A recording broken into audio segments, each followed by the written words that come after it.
don't pay upfront. সৌন্দর্যের লোভে মানুষ কত কিছুই না করে। কেউ হয়তো জিম করে ঘাম ঝরান, কেউ বা ডায়েট চার্টে আনেন আমূল পরিবর্তন।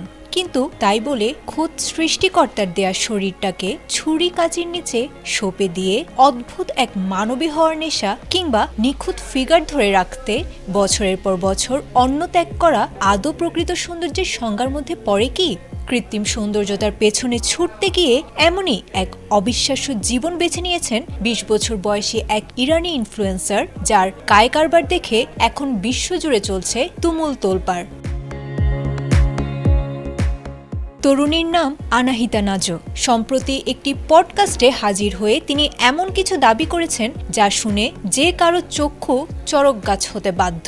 আনাহিতা জানিয়েছেন, কাঙ্ক্ষিত রূপ পেতে এ পর্যন্ত তিনি প্লাস্টিক সার্জারির শরণাপন্ন হয়েছেন মোট ৩৮৮ বার। ধারালো চিবুক আর অস্বাভাবিক ফোলা ঠোঁটের এই রূপান্তর শুধু শখের বশে নয়, বরং এর পেছনে তিনি খরচ করেছেন প্রায় ৬০০ কোটি টাকা।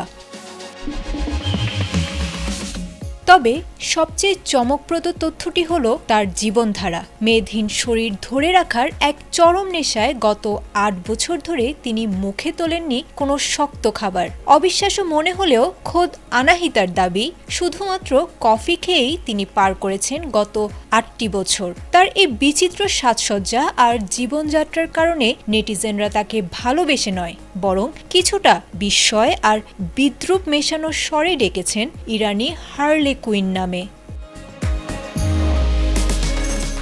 গিনেস ওয়ার্ল্ড রেকর্ডসের নাম লেখানোর ইচ্ছা থাকলেও বিশেষজ্ঞরা তার সার্জারির সংখ্যার সত্যতা নিয়ে এখন পর্যন্ত যথেষ্ট সন্দিহান।